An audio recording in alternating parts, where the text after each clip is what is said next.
The first time I heard of the Willowridge Estates HOA was when a woman named Francine McConnell showed up on my porch with a binder thicker than a law textbook and a scowl that could crack drywall.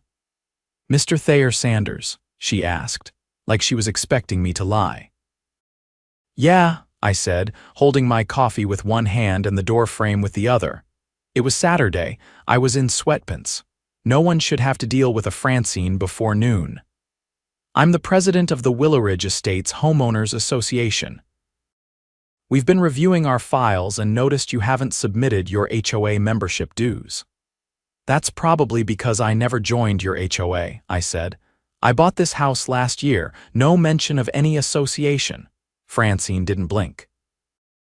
"Every homeowner in Willowridge is automatically subject to our bylaws. You signed the property deed, yes. Sure, but I read it cover to cover. There's no mention of an HOA or mandatory dues." I took a sip of coffee. Trust me, I was raised by a lawyer. Francine's eye twitched. "Well then, Mr. Sanders, you'll be receiving a formal notice. Failure to comply will result in legal consequences." "Sounds like a threat," I said. "It's a promise," she snapped, pivoting on her heel and storming off down my driveway like she owned the asphalt. I watched her get into a lime green Prius plastered with HOA Proud bumper stickers. That was the beginning of it.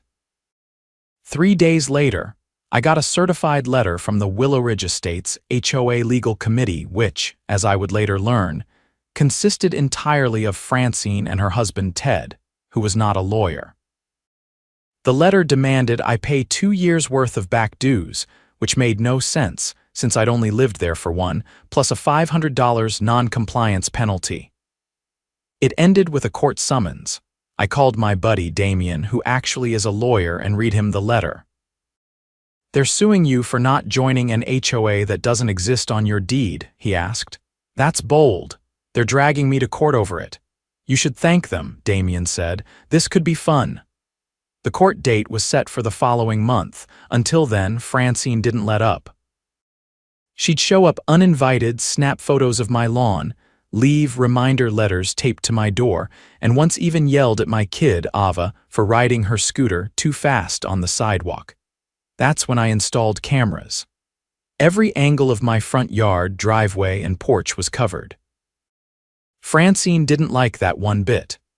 One morning, I caught her on video holding her phone up to my security camera, recording it like she was the one gathering evidence. I uploaded everything to a folder labeled Francine's Greatest Hits.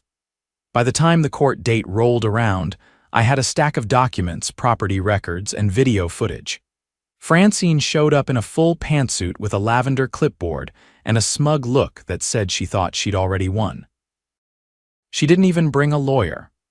I guess she thought her title as president of Willowridge Estates HOA carried legal weight. It didn't. The judge, an older guy with a no-nonsense tone and a deep sigh that said he'd seen too many HOA cases, looked over the documents I handed him. Then he turned to Francine. "Ma'am, can you show me where in the property records this HOA is established as a mandatory governing body?" Francine cleared her throat. "It's an understood agreement among neighbors. We've had the HOA in place for over 10 years. "That's not what I asked," the judge said. "Do you have a legally recorded declaration of covenants, conditions, and restrictions that includes Mr. Sanders' property?" She hesitated. "Well, not officially recorded, but we so know legally binding documents," the judge said, setting her papers aside. "In that case, your association has no standing to enforce dues or penalties on non-members." Francine's face blanched. The judge turned to me. "Mr. Sanders, thank you for your patience. You are under no obligation to join or pay this group. In fact, this court finds that the Willowridge Estates HOA has been operating without proper legal authority. I am declaring the association void." Francine started to protest, but the judge raised a hand. "Furthermore, any attempts at continued harassment or misrepresentation of authority may be grounds for criminal charges." I looked over at Francine. Her hands were shaking. It wasn't over yet. The courthouse steps were still behind me when my phone buzzed. Damien's name lit up the screen. Tell me you walked out of there with a ruling and a smile, he said. They didn't just lose, I said. The judge voided the entire HOA. There was a pause. Wait, what? Apparently, they never recorded a single document properly. No legal standing, no authority, nothing. They've been bluffing for over a decade. Damien let out a low whistle. That's not just negligence. That's fraud if they collected dues from other homeowners. That word hit like a cold wind. Fraud. I hadn't thought of it that way, but now that it was out there, it was obvious. Francine hadn't just tried to rope me, and she'd been extorting the entire block under a fake banner of authority. If she'd done it to me, she'd definitely done it to others. I hung up and drove straight back to Willaridge, my mind turning over possibilities. The neighborhood felt different now. Not quieter, more alert, like it was holding its breath. As I pulled into my driveway, I noticed a group of neighbors clustered near the community bulletin board by the park. I'd never seen more than one person look at that thing before. I walked over. A printed letter was pinned dead center, with Francine's red signature at the bottom. It was titled, "Temporary Dissolution of HOA Due to Legal Misunderstanding." I read it twice. She was trying to spin the judge's decision as a minor hiccup, claiming the association would reform with proper documentation and resume oversight in a few months. "What a load of garbage," said a voice behind me. I turned to see a man in his 50s, weathered hands, oil-stained jeans, and a name patch reading Illy on his mechanic's shirt. "She's been threatening to fine me for parking my work truck in my own driveway for years," he said. "Even made me repaint my garage door once because it was too matte." "Did she ever show you any legal documents?" I asked. "Never, just stapled notices and her little clipboard." I looked around at the others. A woman with twin toddlers nodded. "She charged me $200 for a noise violation last year, said my kids were laughing too loud during naptime hours. She told me I had to remove my wheelchair ramp because it didn't match the aesthetic," said an elderly man with a cane. "I had to threaten to call the news just to keep it up." I pulled out my phone and opened the folder with Francine's video antics. "You all need to see this." We huddled around the screen as I played clips of her marching across my lawn, snapping photos of nothing, pointing at security cameras like they were armed guards. I ended with the footage of her yelling at Ava from the sidewalk. Nobody said anything for a moment. Then Ellie spoke. "How many years do you think she's been collecting money off this?" 10, I said. That's what she told the judge, and the court ruled she had no authority to do any of it. The mother with the twins looked like she'd just swallowed a lemon. "My husband and I thought we were helping the neighborhood. We paid over $4,000 total." Ellie crossed his arms. "If she's been taking money without legal authority, that's theft." I nodded. "I ran it by my lawyer. It could be felony fraud. Especially if there's a paper trail." "She always made us pay by check," said the elderly man. "She said it was for transparency." I looked at him. "That's great. That means we can trace everything."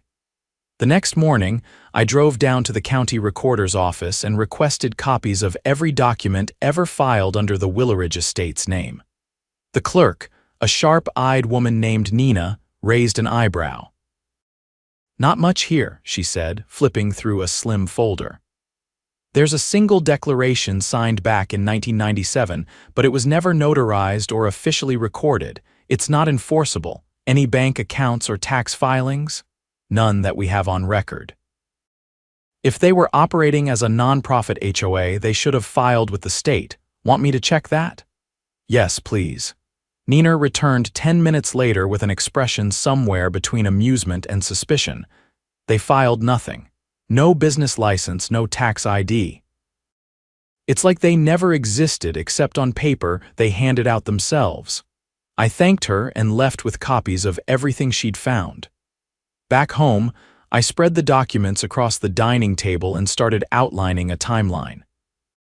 Each year they collected dues, each fine they issued, and any names I could pull from the community Facebook group that had interacted with them. Over the next 2 weeks, I spoke to over 24 neighbors. Many had receipts, canceled checks, or digital payment records. I cataloged every single one, the total. Over $93,000 collected with no oversight, no legal authority, and no accountability. That's when things escalated. Francine must have caught wind of our organizing because she sent out a mass email under a new name, Willeridge Community Standards Committee. Same tone, same threats. She claimed she was rebranding the HOA and that all previous dues would be grandfathered in to the new structure. It was a desperate move and a stupid one. I forwarded that email to Damien. He called back 2 hours later. She just admitted in writing that she's continuing to enforce dues from a dissolved and illegal organization under a new name. That's fraud, mail fraud, and possibly wire fraud. Can we take her down for good? We already can, but now you've got a case for restitution. We filed a class action lawsuit on behalf of 27 residents. Each had paid between $1,000 and $7,000 over the years. We included Francine and her husband Ted in the suit and subpoenaed their bank records. The court date was scheduled 6 weeks out. In the meantime, I got a call from a detective with the county's financial crimes unit. Turns out, one of my neighbors had filed a criminal complaint after I showed her the documents. She'd also shared the footage of Francine issuing fake citations and pocketing checks. Detective Lugin met me at my house. She was direct, no nonsense, and clearly not impressed with what she'd seen so far. She's been pretending to be a public official, Lugin said, flipping through her tablet. That's impersonation. The fact that she kept collecting money after the judge's ruling, that's criminal intent. And if she deposited those checks into a personal account? She did, I said, handing over a scanned image from one neighbor's bank statement. Accounts under her name, no business title, Lugin nodded. That's enough to open a formal investigation. The next week, Francine's house was raided. Neighbors watched as officers carried out boxes of documents, computers, and hard drives. Ted stood on the porch in slippers, looking like someone had unplugged his entire understanding of the world. Francine was arrested later that afternoon.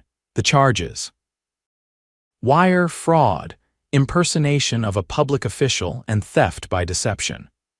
Her bail was denied due to evidence she tried to move funds after learning about the investigation. The neighborhood didn't celebrate exactly. But there was a strange sort of relief in the air, like a storm had finally passed and left the ground clear. And I knew, deep down, this wasn't just about one rogue HOA president. It was about every person on this block who'd been bullied, manipulated, or silenced by someone who thought a clipboard and a title gave them power. It wasn't over yet. But for the first time, Willeridge stood a chance at becoming a real community, not because of rules or fines, but because we'd finally taken it back. The first court victory had done more than pull back a curtain, it had kicked open a door. In the days after Francine's arrest, Willeridge felt like a shaken beehive. Some neighbors were furious, others stunned, and a few openly embarrassed that they'd ever trusted her. But one thing was clear: no one wanted to go back to the way things were. I was in the middle of organizing the restitution paperwork with Damien when my doorbell rang. 2 women stood there, one in her mid-30s with a clipboard, a real one, not the Francine kind, and another in scrubs, her badge still clipped to her collar. "You're Thayer Sanders, right?" the woman in scrubs asked. "Yeah, can I help you? I'm Claire Watterson. This is my sister, Libby. We've been living on Juniper Circle for 6 years. We've got something you need to see." Claire handed me a folder. Inside were copies of emails and typed letters, all bearing the same letterhead: Willeridge Estates Compliance Division. But these weren't the standard fine notices. They were eviction threats. She told us we weren't in good standing and that the HOA had the right to reclaim our property if we didn't pay the infractions balance, Claire said. We thought it was legal. We even hired a lawyer, but he kept stringing us along and then just stopped responding. Libby leaned in. Turns out the lawyer was Ted's cousin. He never filed anything. I flipped through the papers. The language was aggressive, almost militaristic talk of removal from community ownership, asset reassignment, and property turnover. It was structured to look official, but there wasn't a single statute or legal reference, just fake legalese and threats designed to intimidate. "She sent these to how many people?" I asked. "At least 7 that we know of," Claire said. "We've been comparing notes, there might be more." That changed everything. This wasn't just embezzlement or impersonation. This was attempted property seizure under fraudulent authority, a whole other level of criminal intent. We met that night in Ellie's garage. He'd cleared out the tools and set up a folding table with chairs. Word had gotten around fast, and more than 20 residents showed up. I brought copies of Claire's documents and laid them out beside the bank records and court filings. "I think we're looking at a pattern," I said. "This wasn't about neighborhood aesthetics or dues." She was trying to build a paper empire one she controlled top to bottom. "What would she have done if someone actually left?" asked a woman named Rosa, who ran a small bakery from her home. "She probably would have tried to seize the house," Damien said, dialing in on speakerphone. She knew most people wouldn't push back. That's how scams like this work, they rely on fear and confusion. A short man in a flannel jacket stood up. "My brother-in-law works at the assessor's office. He says Francine submitted requests to be listed as the community trustee on at least 3 properties. They flagged it because that's not a recognized role." That got everyone murmuring. "Did they approve any of it?" I asked. "No," he said. "They sat on them, figuring it was an internal dispute." Rosa looked down at the table. "She tried to take our homes." The next morning, I drove to the district attorney's office with Claire and Libby. We brought everything: documents, statements, digital files. The intake officer took one look at the forged eviction threats and immediately brought in a senior investigator. By the end of the week, the scope of the criminal case had doubled. Francine wasn't just facing fraud charges. She was now under investigation for attempted real estate theft, forgery, and obstruction of official proceedings. Ted was implicated too. He'd notarized several of the fake notices himself, despite not being certified. A grand jury was convened. Meanwhile, the civil class action expanded. More neighbors came forward with proof of payments and manipulated communications. One man, a retired firefighter named Howard, had been issued a compliance lien on his property, something that doesn't even exist under state law. He'd paid nearly $2,000 just to clear his title before refinancing. At the next community meeting, we held it outside in the park, folding chairs scattered under the trees. For the first time, people weren't just venting, they were planning. Rosa proposed a neighborhood council, one without any authority to issue fines or collect dues. Just a place for communication and support. "We don't need someone telling us to paint our fences," she said. "We need someone who can help us fix a broken pipe or find a good babysitter when we're stuck." That's what a community should be. The vote to form the Willow Ridge Neighborhood Forum passed unanimously, but not everyone was ready to let the past go. 2 weeks before Francine's trial, I received a letter in a plain white envelope. No return address. Inside was a single typed sheet. "You think you've won, but this neighborhood belongs to those who enforce order, not chaos. You've woken something that can't be put down."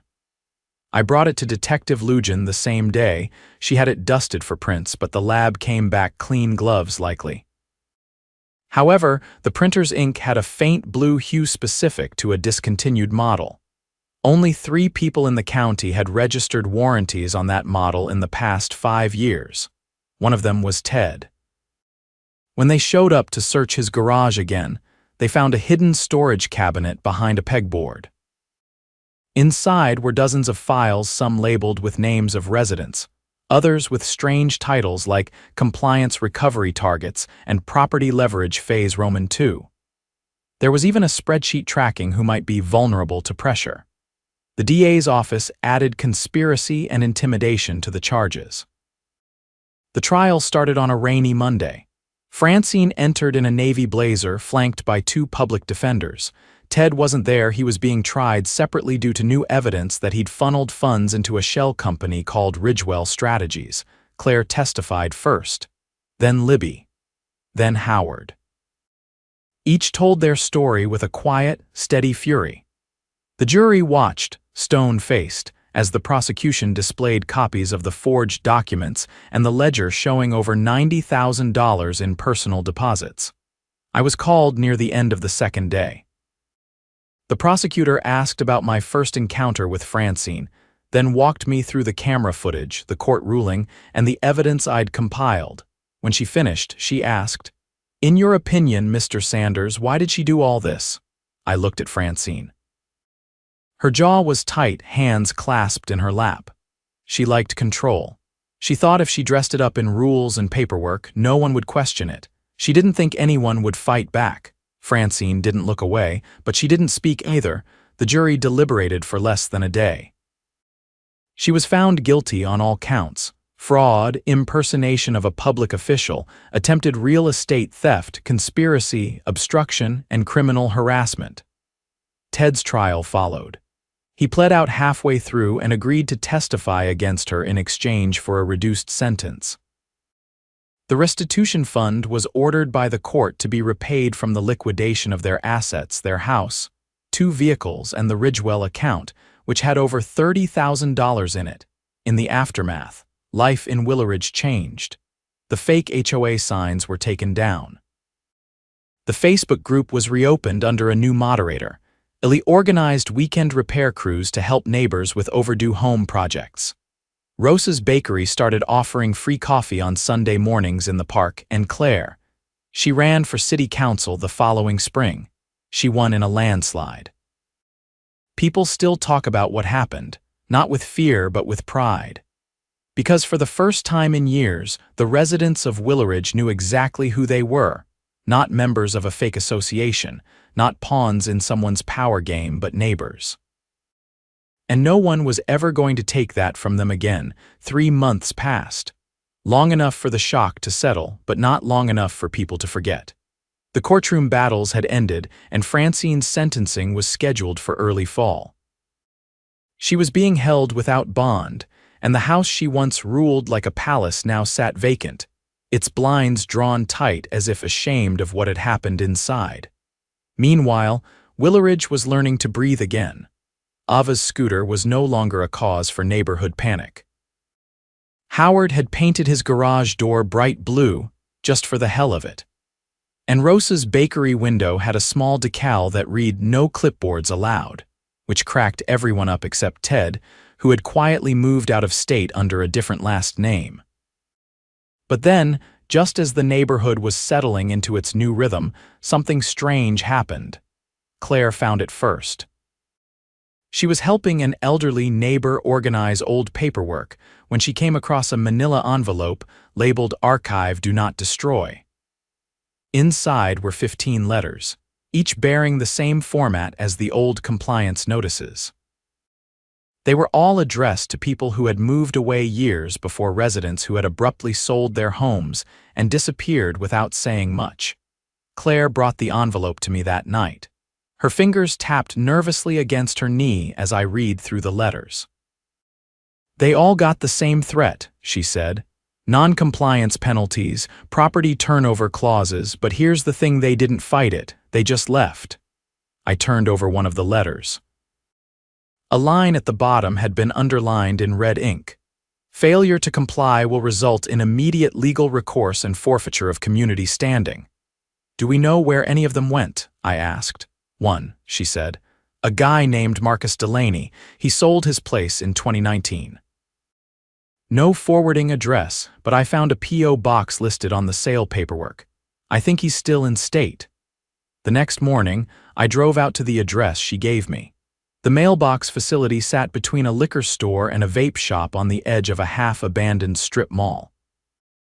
I waited outside until a tall man with a gray hoodie and a limp walked out holding a stack of mail. I recognized him from the old HOA Facebook photos. Marcus. He froze when I called his name. "Not here to start anything," I said. "I live in Willowridge now." "Just need to know why you really left." He looked at the ground for a long moment, then back at me. "You ever get one of those letters?" he asked. "The ones that say if you don't pay, they'll take your house and report you to the city?" I nodded. They came after me hard. Said they had legal authority to place a lien. Then they claimed I was running an unlicensed business out of my garage. I wasn't. I was fixing cars for my brother, but they reported me to the county anyway. My stomach turned. "They filed a complaint?" I asked. "Yeah." I got a visit from a county inspector. He said it was anonymous, but it wasn't hard to figure out who it came from. I didn't have the money to fight a zoning violation and a bogus lien at the same time, so I sold and left. Took a loss on the house. Did you ever talk to a lawyer, didn't have the money, and they made it sound like they had the law on their side? I drove straight to the county zoning office. After some smooth talking and an espresso from a nearby gas station, a clerk pulled up the records. Between 2017 and 2020, there had been 12 anonymous complaints filed from within Willerage. All were against residents who later moved. 6 of the complaints had come from a single IP address. I took a photo and sent it to Damien. He called me 20 minutes later. "That IP address belongs to a residential connection," he said. "I traced it back. It was Francine and Ted's house. Every complaint came from their Wi-Fi." "They used code enforcement as a weapon," I said. "Yeah. And if they used that to force people into selling, we're looking at coercion and abuse of governmental process. That's a felony." Detective Lugin reopened the investigation within the week. She pulled property sale records and matched them to the complaint dates. 4 of the residents had been cited for false violations and left within 60 days. The DA added new charges to Francine's case: fraudulent inducement and malicious misuse of public systems to intimidate homeowners into selling. When sentencing day arrived, the courtroom was packed. Francine sat motionless as the judge read through the charges, now totaling 14 counts. The room was silent as each was listed, and her expression only cracked once, when Marcus walked in and sat in the second row. He never looked away. The judge sentenced her to 13 years in prison, with no possibility of parole for at least 9. Ted received a 5-year sentence for aiding and abetting, plus a civil penalty that would cost him everything he had left. Afterward, the DA held a press conference. "Let this case be a warning," she said. "There is no such thing as neighborhood sovereignty. No one is above the law, especially not under the illusion of community enforcement." Claire and I watched from the back of the crowd. She handed me a folder with the last of the restitution forms. "That's everyone," she said. "Even Marcus, he's moving back." I looked at the old HOA building across the street. It had been shuttered and stripped of its signage. The windows were boarded and the locks had been changed. Soon, the city would repurpose it as a community youth center. "Think we'll ever need to hold another meeting like that first one?" I asked. "Maybe," she said. "But next time it won't be about fighting someone, it'll be about planning something." Rosa started a weekend market in the park with booths for local artists and food carts. Ellie donated a tool shed to the community and ran a free repair clinic every other Saturday. Marcus took over as the new neighborhood liaison, advocating for fair housing out of the same office where Francine once issued threats. And me. I took down the last of the old security cameras. Not because I didn't need them anymore, but because I wanted my daughter to grow up in a place where we didn't live under surveillance hours or anyone else's. One evening, Ava and I were walking the dog when she pointed to a small plaque near the park entrance. It had been installed quietly, without ceremony, in honor of the neighbors who stood up against fraud, fear, and false authority. Below it were the names of everyone who testified. She tugged at my sleeve. "You think she ever thought she'd get caught?" I shook my head. "No." That's why she kept going. People like Francine don't stop because they think they're right. They stop when they're forced to. Ava looked at the plaque again. Good. We kept walking as the sun dipped behind the rooftops of Willerage. The sidewalk felt solid beneath our feet, the air calm, and the neighborhood for the first time in years quiet for all the right reasons.